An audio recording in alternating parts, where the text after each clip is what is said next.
Le 30 mai, nous retrouvons Rommel qui, bloqué derrière les lignes anglaises, a décidé de concentrer ses forces et de se mettre en position défensive. Dès le début de matinée, les deux divisions de Panzer entament donc leur recul. Rommel place la 21e Panzer face au nord et la division Ariete face à l'est. La 15e Panzer et la 90e division se posteront en soutien sur leurs arrières. Du coup, Commonwealth Keep est abandonné. Pour ce qui est du ravitaillement, la division Breccia a réussi, en milieu de matinée, à s'ouvrir à nouveau le passage près de la Trique Capuzzo, permettant le ravitaillement du DAC et du 20e corps italien. Mais un trou existe entre le 10e et le 21e corps qui permet aux colonnes mobiles d'automitrailleuses sud-africaines et britanniques d'harceler les convois de ravitaillement germano-italiens. En milieu de journée, la 15e division de Panzer, qui doit prendre position sur les arrières de la 21e, bute sur le box de la 150e. Rommel prend alors seulement conscience de la présence de la brigade sur ses arrières. Côté anglais, toujours dans l'idée de pousser les unités de l'Axe sur les positions de la 150e brigade, Norrie a à nouveau lancé les 2e et 22e brigades blindées à l'attaque de la division Ariete.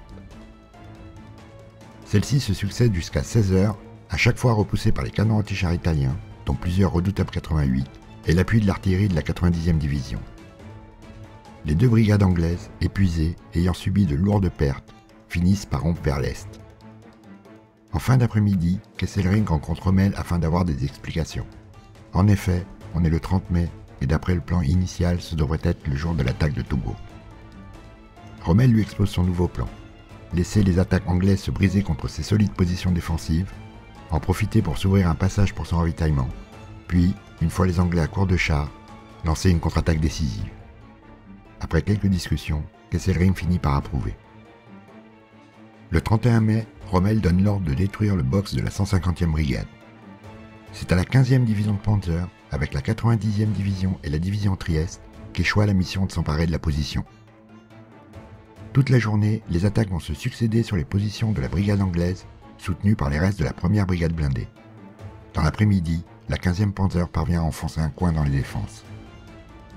Pendant ce temps, la 21e Panzer et la division Ariete attendent une attaque qui ne vient pas. En effet, les Britanniques veulent profiter du répit qui leur est offert pour se réorganiser. De plus, l'arrivée des 150 chars de la brigade blindée gardée en réserve en Égypte permet de reconstituer les brigades décimées du 30e corps. Enfin, le général Lumsden, commandant la première division blindée, ne veut plus lancer ses chars sans appui d'artillerie et d'infanterie. Ritchie, toujours aussi confiant, prépare une offensive décisive contre le Chaudron, surnom donné aux positions allemandes. Pour ça, il compte sur la résistance de la 150e brigade, qu'il espère voir durer plusieurs jours. Mais le 31 au soir, la brigade est au bord de la rupture. Il ne lui reste plus qu'une dizaine de chars, une vingtaine de canons et quelques antichars. Le 1er juin, un peu avant l'aube, les Allemands lancent l'assaut général. Les défenseurs, qui sont à bout de munitions, sont submergés et la position tombe au lever du jour. Les assaillants revendiquent la destruction de plus d'une centaine de véhicules divers et la capture de 3000 Britanniques. Le reste de la journée est plutôt calme. Rommel attend de pied ferme l'assaut anglais que ses services d'écoute lui ont annoncé, et dans le même temps, il planifie la prise de Bir Hakeim, qui menace ses voies de communication en cas d'avance. Le 2 juin, avant le lever du jour, il prend personnellement la direction de Bir Hakeim avec la 90e division et la division Trieste. À l'aube, la Trieste atteint Bir Hakeim et se déploie face à la partie nord et est des positions françaises. La 90e, elle, contourne le box pour aller se placer au sud, et le 3e bataillon de reconnaissance blindé fait mouvement pour couvrir l'ouest afin de boucler l'encerclement. Celui-ci reste assez lâche et permet aux Anglais de continuer à ravitailler les unités de la première BFL. Rommel, qui a essuyé en début de matinée un refus catégorique du général Koenig de livrer Bir Hakeim, ne peut que constater la solidité des positions françaises et l'impossibilité d'un assaut dans la foulée. Pendant ce temps, au nord, la 21e Panzer lance un camp-groupe dans un raid en direction d'El-Oued el-Tamar. Il se heurte en milieu de journée au reste de la Stop Call qu'il repousse en désordre sur Akroma. En fin d'après-midi, c'est la 4e brigade blindée anglaise qui lance une attaque alors que les vents de sable rendent la visibilité médiocre. Elle tombe sur les antichars du 2e Kampfgruppe de la 21e, perd 20 chars Grant et se replie elle aussi en désordre. Pendant les 2 jours suivants, Rommel va réorganiser son dispositif. Au sud, en rappelant le Kampfgruppe Ecker et le 33e bataillon de reconnaissance blindé pour parachever l'encerclement des Français. Au nord, en organisant ses forces et en planifiant la contre-attaque qui suivra l'offensive britannique. Autour de Bir Hakeim, la 90e division et la division Trieste, ainsi que la Luftwaffe, bombardent la position en vue de la ramollir. Mais les deux divisions subissent les attaques de harcèlement de la 7e brigade motorisée placée sur leurs arrières et ne peuvent empêcher celle-ci de ravitailler les Français. Côté britannique, jusqu'au 5 juin, les actions restent limitées à des accrochages sporadiques au nord et à des raids anglais sur les communications allemandes au sud et au centre. En fait, Ritchie prépare l'opération Aberdeen, l'attaque du chaudron. À cet effet, il va engager les deux brigades de la 5e division indienne qui étaient gardées en réserve. Le plan consiste en une attaque principale de l'Est et une secondaire depuis le nord. À l'Est, les 9e et 10e brigades indiennes vont lancer une attaque nocturne pour enlever les positions anti-chars italiennes. Elles seront soutenues par une importante artillerie. Puis à l'aube, la 22e brigade blindée lancera l'exploitation plein ouest. Au nord, ce sont les éléments de la 69e brigade qui vont lancer l'assaut, soutenus par les chars d'infanterie de la 32e brigade blindée, avec comme objectif Sidi Mufta. Ritchie, qui pense avoir virtuellement détruit la division Ariete et bénéficié de l'absence des chars allemands occupés, croit-il, à Bir Hakeim, est tellement optimiste qu'il prépare déjà la reconquête de la Cyrénaïque. Un peu avant 3 heures, le 5 juin, l'artillerie anglaise pilonne les positions supposées des Italiens. Mais, prévenue par Rommel, la division Ariete a reculé jusqu'à une petite crête sur ses arrières. L'assaut de l'infanterie indienne atteint donc ses premiers objectifs sans combat. À l'aube, l'assaut est relancé, appuyé par la 22e brigade blindée. Mais les Italiens repoussent toutes les attaques en leur infligeant de lourdes pertes. Au nord, toujours à l'aube, l'attaque se heurte aux solides positions anti-chars de la 21e Panzer. Elle finit dans la confusion, les unités blindées anglaises oublient quand même dans leur propre champ de mines à l'ouest. Ils laissent 50 chars sur le terrain et 150 prisonniers aux Allemands, qui lui donneront le titre d'attaque la plus ridicule de toute la guerre. En milieu de journée, Norrie demande l'intervention de la 2e brigade blindée. Mais celle-ci, après avoir erré sur le champ de bataille, finit par reculer derrière Knightsbridge. À midi, Rommel veut lancer une contre-attaque, mais les Allemands ne sont en mesure de la déclencher réellement qu'en fin d'après-midi. La 21e attaque plein est, le long de la Trique Capuzzo, en direction de Knightsbridge. La division Ariete aussi attaque plein est, sur les positions de l'infanterie indienne abandonnées par les chars anglais. Enfin, la 15e attaque Bir el Armat, où sont les QG de la 5e division indienne, de la 7e division blindée, ainsi que ceux de leur brigade, seulement protégés par une petite unité à peine arrivée d'Irak. Le succès est total, les deux brigades indiennes sont dispersées, la 9e étant même détruite, et la 22e brigade blindée est repoussée violemment au sud de Knightsbridge. À Bir el Armat, les QG sont détruits, privant une nouvelle fois de commandement les unités blindées anglaises. Le général Messervy, commandant la 7e division blindée, fait prisonnier puis évadé à la suite de la première destruction de son QG le 27 mai, parvient cette fois à éviter la capture. Rappelée en catastrophe, la 2e brigade blindée, en cours de réorganisation près d'Akroma, ne peut rejoindre le champ de bataille à temps. À la tombée de la nuit, le constat est sans appel. L'opération Aberdeen est un désastre. Les Anglais ont perdu 140 chars et la 5e division indienne, à peine arrivée sur le champ de bataille, est déjà détruite. Au matin du 6 juin, les Allemands et les Italiens passent à l'exploitation. Ils attaquent les quelques bataillons indiens ainsi que la plus grande partie de leur artillerie, isolée au nord de Bir el Armat. Abandonnés par les chars sur un terrain totalement plat, les unités anglaises sont anéanties et les pertes en artillerie sont considérables. Au sud, à 11 h, la 90e division déclenche un assaut sur Bir Hakeim. 2 bataillons se lancent à l'attaque des positions fortifiées au sud-est du box. Les Français du 1er bataillon du Pacifique et du 2e bataillon de la Légion tiennent leur position. Après 2 heures de combat, les Allemands renoncent. Bir Hakeim devient alors le point névralgique de la bataille.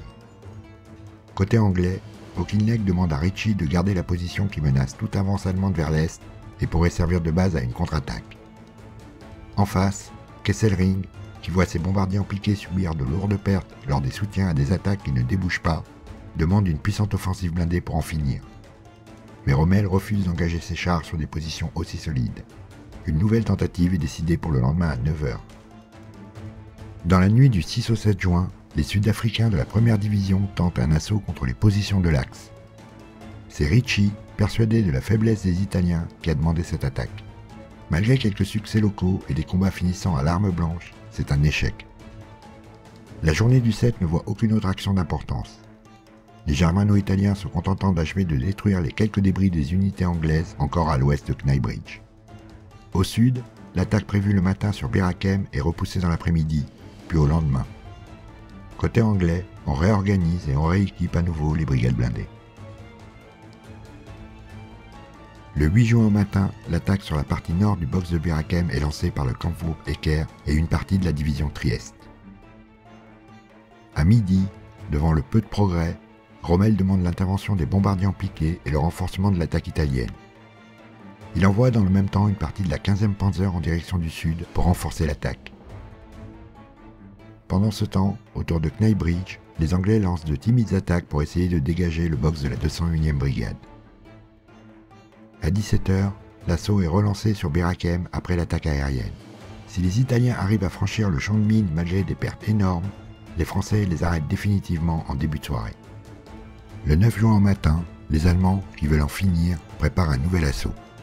Les Italiens s'étant épuisés la veille, c'est les éléments de la 15e Panzer qui lancent l'attaque. Mais les conditions météo, mauvaises, empêchent l'intervention de la Luftwaffe avant le milieu de l'après-midi. Les combats sont alors particulièrement durs et la défense acharnée. Mais après plusieurs tentatives, les assaillants parviennent à ouvrir une brèche vers 17h dans le nord de la position. À la tombée de la nuit, les Français sont à bout de souffle et Koenig demande l'autorisation de tenter une sortie. Ritchie accepte, mais seulement pour la nuit du 10 au 11. Les Français devront tenir encore une journée entière. Le 10 juin, en début de matinée, près de Kneipbridge, Norrie lance la 4e brigade blindée sur la division Ariete. Les Italiens détruisent 28 chars anglais et repoussent l'attaque sans perte sérieuse. Au sud, les bombardements se succèdent toute la matinée sur Bir Hakeim. Puis à 13h, c'est l'assaut sur la partie nord et sud du camp retranché. Plusieurs brèches sont ouvertes dans les champs de mines et la situation des défenseurs devient critique. Mais les Français tiennent bon et s'accrochent à leur position, aidés par le harcèlement anglais d'éléments de la 7e brigade motorisée sur les arrières des unités allemandes. Après 2 heures de combat intenses mais infructueux, les Allemands décident de remettre l'assaut au lendemain. Rommel, impressionné et dépité par la résistance des Français, a en effet ordonné au reste de la 15e division de Panzer de rallier Bir Hakeim pour en finir. C'est heureux, car les Français, n'ayant pu être ravitaillés, à bout de munitions, étaient au bord de la défaite. Dans la nuit, les Français tentent la sortie. Un couloir est ouvert dans les champs de mines au sud-ouest du camp retranché, et les colonnes commencent à l'emprunter aux environs de minuit. Repérées, elles foncent au travers des lignes allemandes au milieu des tirs et passent en force. Elles parviennent ainsi à rallier le point de rendez-vous avec la 7e brigade motorisée au sud-ouest de Bir Hakeim.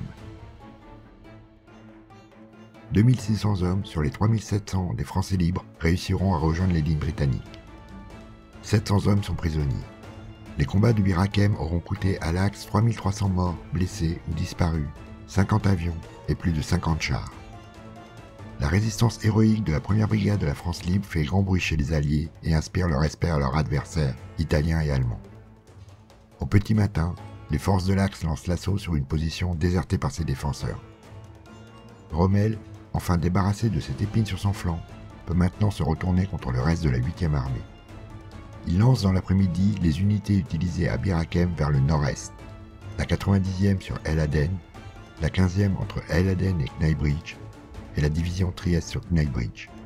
Côté anglais, l'idée de Ritchie, toujours aussi optimiste, est de laisser les Allemands s'user contre ses défenses et contre-attaquer par le sud et le nord pour couper ses approvisionnements et l'obliger à reculer. Il a réorganisé sa défense sur la ligne El Aden, Kneipbridge, El Oued El Tamar. Les Anglais ont aussi recomplété leurs unités blindées et les ont concentrées autour de Kneipbridge. Mais si les Britanniques ont encore la supériorité en nombre de blindés, environ 300 chars contre la centaine de chars allemands et la cinquantaine de chars italiens, ils ne l'ont plus pour l'artillerie. En effet, les pertes en canon de la 8e armée sont catastrophiques, et l'écart est amplifié par la réutilisation des pièces capturées intactes par les germano-italiens, maîtres du terrain.